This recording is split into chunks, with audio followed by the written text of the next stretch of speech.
আমাদের দেশে তো হালালের একটা ব্যাপার আছে যে আমরা যেই পণ্যগুলা ব্যবহার করি সেটা হালাল হওয়া উচিত ধর্মীয় দৃষ্টিকোণ থেকে, এবং বাংলাদেশের যে একটা ব্যাপক রপ্তানি সুযোগ আছে এবং আমরা যে রপ্তানিও করি সেই দিক থেকেও আমাদের এই হালাল পণ্য রপ্তানির প্রশ্ন আছে।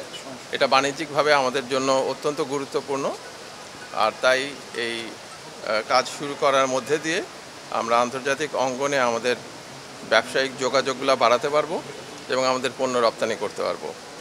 এই হেলমেটের ব্যাপারে যেটা দেখলেন যে প্রচুর তো সড়ক দুর্ঘটনা ঘটে এবং সাইকেল বা মোটর সাইকেলের ক্ষেত্রে অনেক এরকম দুর্ঘটনার ঘটনা প্রায় প্রত্যেক দিনই ঘটে। তারপরে হচ্ছে যারা শ্রমিক হিসাবে কাজ করেন বিভিন্ন শিল্প কারখানায় এবং নির্মাণ শ্রমিক হিসাবে কাজ করেন, তাদের হেলমেটেরও প্রয়োজনীয়তার ক্ষেত্রে এই হেলমেট টেস্টিং ল্যাবরেটরির একটা ভূমিকা আছে।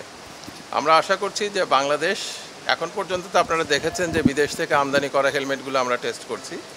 আমরা আশা করব বাংলাদেশের উদ্যোক্তারা উপযুক্ত মানের হেলমেট তৈরি করতে পারবেন এবং বাংলাদেশের জনসাধারণ যারা এর জন্য প্রয়োজন আছে, নির্মাণ শ্রমিক, বিভিন্ন ফ্যাক্টরির শ্রমিক বা যারা মোটর সাইকেল চালাবেন, বাইকার্স, তাদের জন্য এটা বাংলাদেশের উদ্যোক্তারা ওই ধরনের হেলমেট তৈরি করবেন যেটা আমাদের টেস্টিং ল্যাবরেটরিতে এসে পরীক্ষিত হবে এবং আমরা সেই মান যাচাই করে সাধারণের জন্য এটা ব্যবহারের উপযোগী করতে পারবো।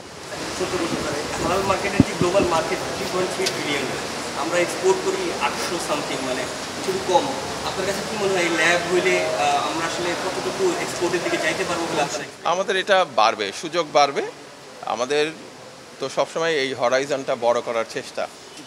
আমরা এই ক্ষেত্রে এটার মাধ্যমে যে প্রতিযোগিতামূলক বাজার সেখানে আমাদের ঢুকার এবং এখানে সামনের দিকে এগিয়ে যাওয়ার সুযোগটা তৈরি হলো বলে মনে করি।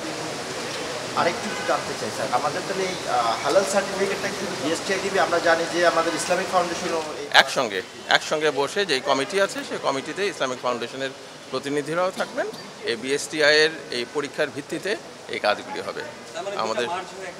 আমরা একসঙ্গে কাজ করার এই কাজগুলি ঠিক করছি। ইসলামিক ফাউন্ডেশন এবং এই বিএসটিআই যৌথভাবে এই জিনিসগুলি যে বোর্ডটা তৈরি করা হচ্ছে সেই বোর্ডের মাধ্যমে, এবং এই সার্টিফিকেশন সেভাবে হবে। Thank you.